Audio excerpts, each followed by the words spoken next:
I think good buildings, and particularly buildings that support education, ought to be about discovery. You ought to be able to not get it just by walking in the front door. There ought to be something that draws you in and draws you through. It's just a nice place to be, whether it's a nice sunny day and the sun's coming in through the windows, or whether it's a rainy day and it brings the environment inside. It's still a really nice place to be every day. Yeah, I totally agree. When we walked into the building for the first time, and we were all just so overwhelmed by the beauty of just the building and the furniture, that I think people felt a need to really create that space and make it their own, but put more effort into it than if it was just sort of a drab old brick building. I think it absolutely feels cozy, don't you? Mm-hmm. Yeah. And I think kids feel that too, and I think the parents feel that when they're in here. It feels real inviting.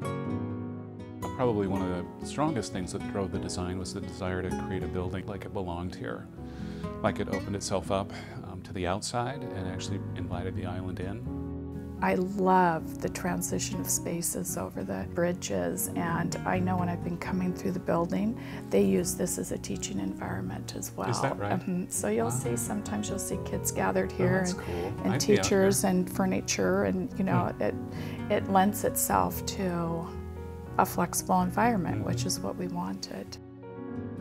In our old building especially, it was definitely not as conducive to having, you know, small learning groups or flexible grouping or being able to use the space in a different way. It was really narrowly focused on what we could do. And here there are so many opportunities in all different content areas to use it in a lot of different ways.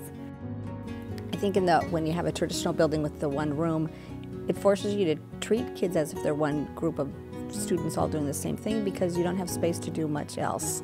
And in this type of setup, you're much more easily able to treat them as individuals and have them do individual types of things, or have them work with small groups who are working on the same concept, because there's the physical ability to do that.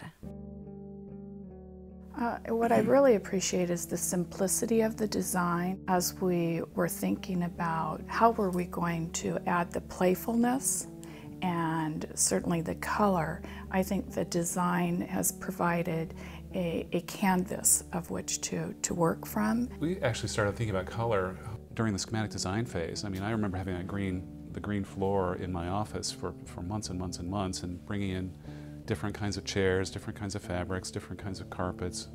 And we actually didn't end up with any carpet in this building. It's the first building that we did with no carpet. So it's just a nice, clean, clear color palette that I think still allows the island to come in, still allows the natural environment to come in, but also provides a little bit of fun.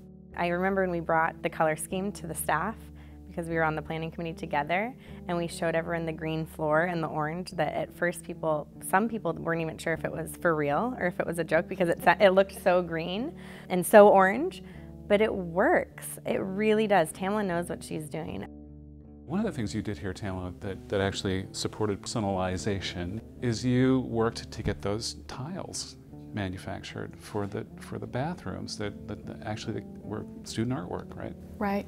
Well, Jill, who is just an extraordinary art teacher, had these wonderful tiles that students had. They actually were artwork, not tiles, but she was doing a Matisse study, and I saw them in her room and said, that's exactly what we need. And ironically, many of the colors that are in the building came from that tile design. When we saw the orange chairs, we were all a little wondering how that would be, and it totally fits. And the kids love them. I remember in our old building, I would have the little girls in my class would get their little skirts and stuff stuck in the cracks in the chairs because they were so old. And I'd say, oh, honey, it's okay. We're going to be getting a new building with new chairs. And now I think that it just is so wonderful how they can sit. They can get a little bit of rock in them, but it's, you know, they have that give in them so they can rock back and forth, but it's just such a nice learning environment for them to be able to sit and use that in a way that makes sense. I love how the chairs are designed so that they almost have to sit up straight. Yeah. They can slump, but it's not comfortable to slump in those chairs. It really forces them to have to sit up straight. That's not a bad thing for little kids as they're growing up. No. What I really appreciated was we had a very standard idea in our head of what furniture was. Like, we didn't even know the possibilities of what was out there that could change a space into being really flexible. And it is really flexible. I don't care how old you are, all of us are in some ways kinesthetic learners. We need to move and we need to have variety. And one of the things you did here beautifully, I think, is you selected furniture that accommodated a variety of different choices. You know, whether it's in the soft cubes that you got out in the shared learning, or the different styles of chairs as you move from the classrooms to conference rooms to the library. I think it's just, it supports that kinesthetic need that we all have for variety. And I think it makes for an effective teaching and learning environment. You know what one of my favorite parts is? When we have kiddos in the library, and we have those wonderful round stools of different sizes, and they can lay on them, which they do, and sit on them. The library has a number of different environments created from the furnishings. It's a really funny story. We were out here with a photographer one day photographing, and it was recess time, and so kids started to come out the building here and come down the hillside, and there were some kids that were actually going down the stairs, which is how I would like them to behave. But then there were also kids that came over on the grass and started rolling down the hill. And you know, I had to just sort of release my expectation and say, hey, you know, maybe the building supports different kinds of choice, which I thought that was kind of cool.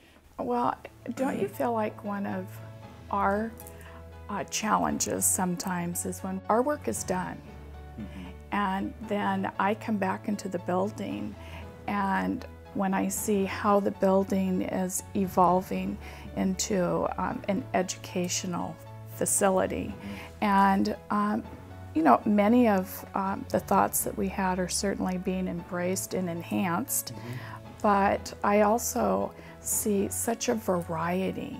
And I think when we provide something that is flexible, then the individuality of the teacher is allowed to shine, and the individuality of the students, yes. That's good. I mean, that's what makes it feel like it's their place. You know, the hardest thing that we have to do as architects is let go of the building.